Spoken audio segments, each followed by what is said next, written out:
selamat pagi anak-anak. Bagaimana kabar kalian hari ini? Semoga sehat dan tetap semangat ya. Nah, hari ini kita akan belajar bahasa Indonesia. Dan materi kali ini masih sama seperti materi minggu yang lalu. Ya, kalian masih ingat nggak? Kita minggu yang lalu bahas tentang apa ya?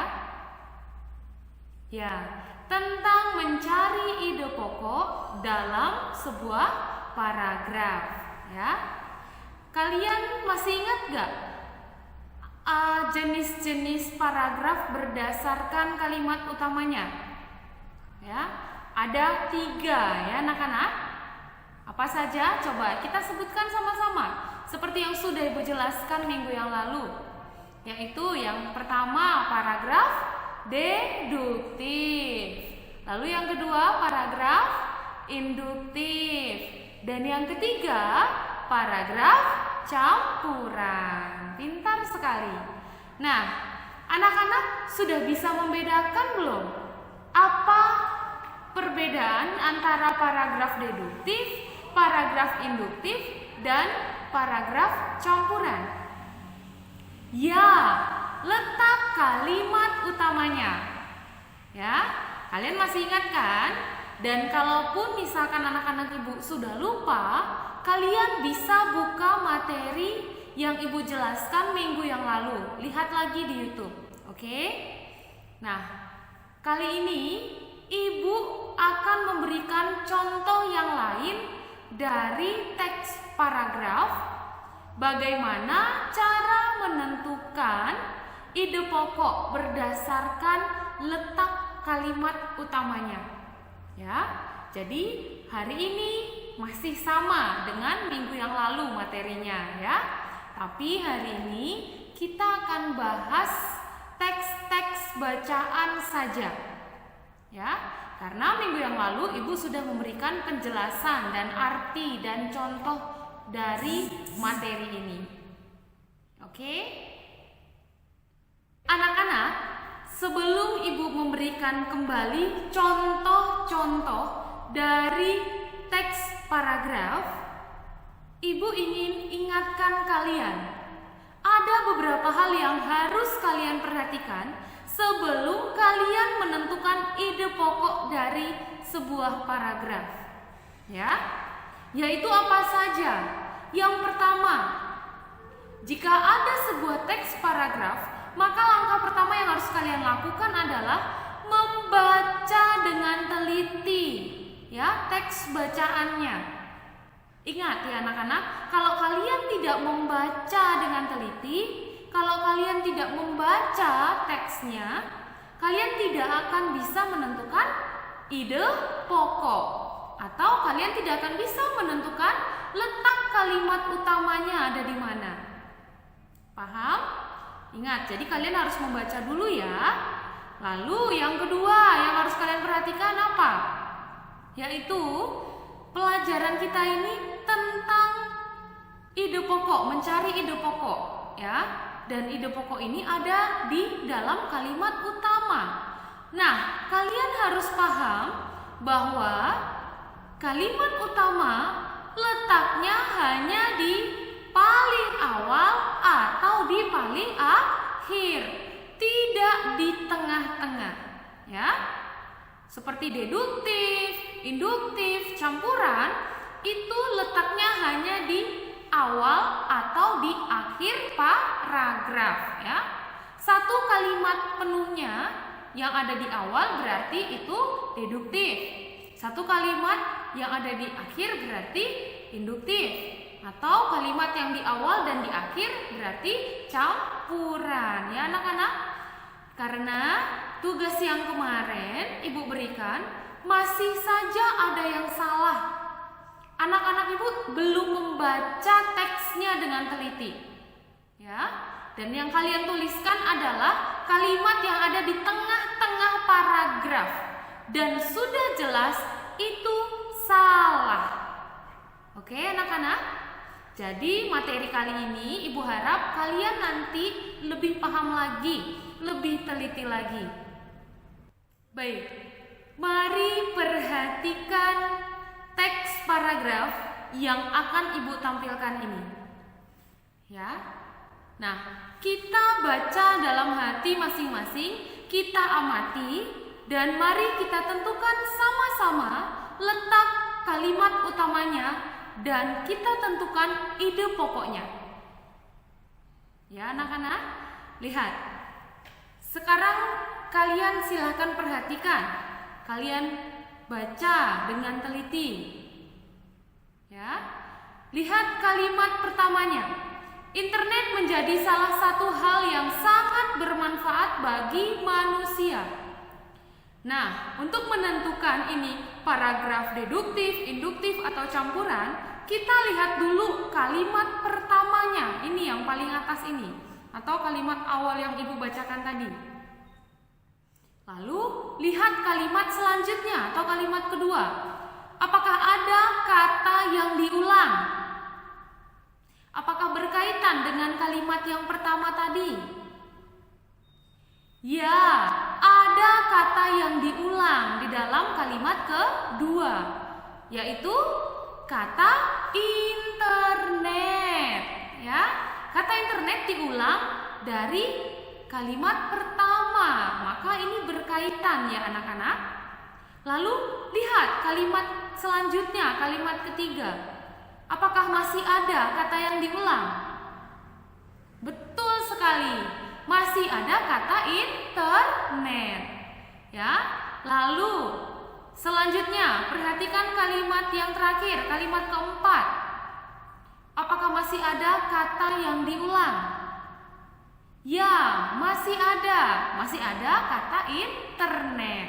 Dan ingat, tidak ada kata kesimpulan atau kalimat kesimpulan pada akhir paragraf ini ya.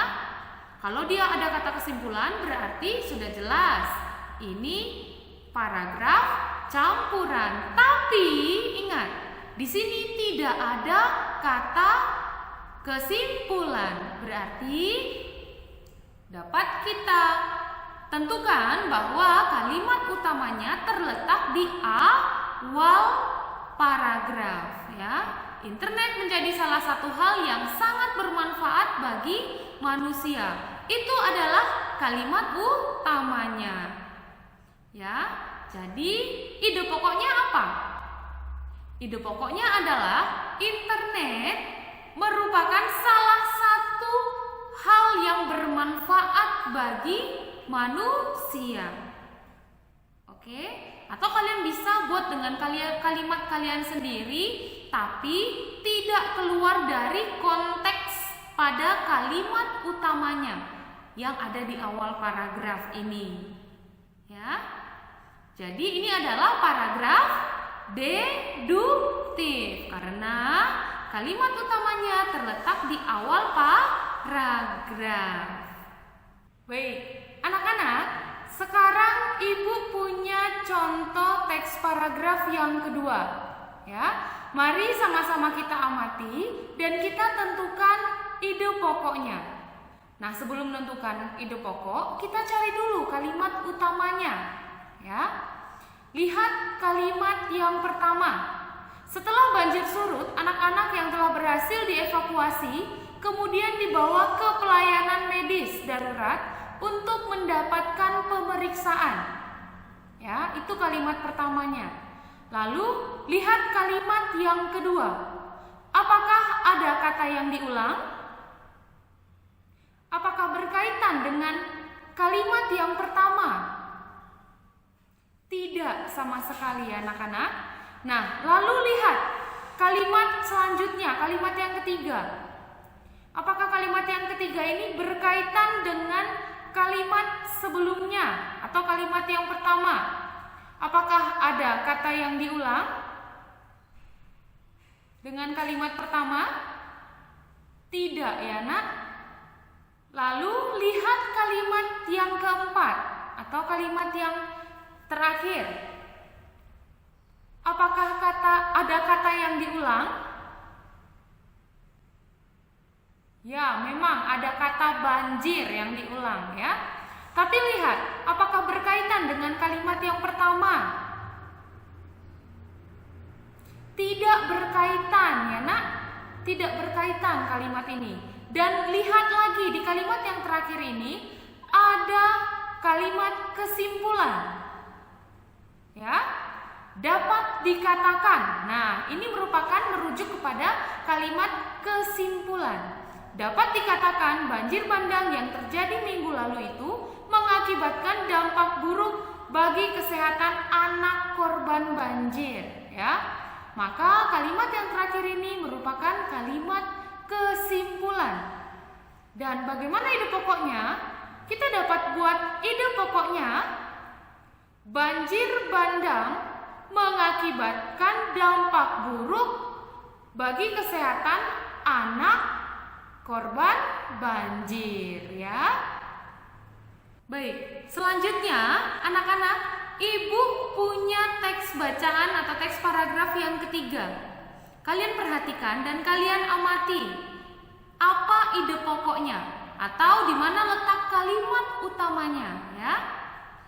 Jeruk nipis ternyata memiliki banyak manfaat. Nah, itu kalimat pertama. Coba perhatikan kalimat selanjutnya, kalimat kedua. Apa ada kata yang diulang? Betul sekali, ada kata yang diulang, yaitu jeruk nipis. Kalimat ketiga juga masih ada kata yang diulang, jeruk nipis, ya. Lalu kalimat selanjutnya yang keempat, apa ada kata yang diulang? Tidak. Tapi apakah kalimat yang keempat ini berkaitan dengan kalimat yang sebelumnya? Atau berkaitan dengan kalimat yang pertama? Ya, berkaitan, karena kalimat yang keempat ini menjelaskan manfaatnya yang lain gitu loh. Menjelaskan manfaat dari jeruk nipis ini, manfaatnya yang lain. Nah, lalu kalimat yang kelima atau kalimat yang terakhir, apakah berkaitan dengan kalimat pertama? Ya, karena ada kata yang diulang. Tapi perhatikan baik-baik kalimatnya. Apakah ada kalimat kesimpulan? Ya, ada kata jadi. Nah, jadi ternyata jeruk nipis memiliki banyak sekali manfaat bagi manusia, merupakan kesimpulan. Ya, kesimpulan dari paragraf ini. Tapi di awal kalimat juga memiliki kalimat utamanya, atau kalimat utama itu di awal juga ada. Maka ini dapat kita katakan adalah paragraf campuran karena memiliki kalimat utama di awal dan di akhir paragraf. Ya. Lalu bagaimana menentukan ide pokoknya? Bisa kalian tulis seperti itu juga kalimatnya. Jeruk nipis ternyata memiliki banyak manfaat. Ya, itu ide pokoknya. Baik, anak-anak, tadi ibu sudah menjelaskan kembali, mengulang kembali contoh-contoh lain dari paragraf deduktif, induktif, dan campuran. Ya, ibu harap dengan materi tadi kalian dapat semakin memahami materi menentukan ide pokok dalam teks paragraf. Ya anak-anak, ingat tadi dua langkah paling penting yang harus kalian pahami sebelum menentukan ide pokok. Yaitu yang pertama, membaca dengan teliti, ya. Lalu yang kedua, menentukan kalimat utamanya. Ingat, kalimat utamanya hanya ada di awal atau di akhir. Dan ada juga di awal dan di akhir. Ingat ya anak-anak. Jika kalian belum paham, boleh dipelajari lagi materi dari yang ada di video sebelumnya. Ya. Selamat belajar di rumah. Semoga anak-anak ibu tetap semangat. Terima kasih.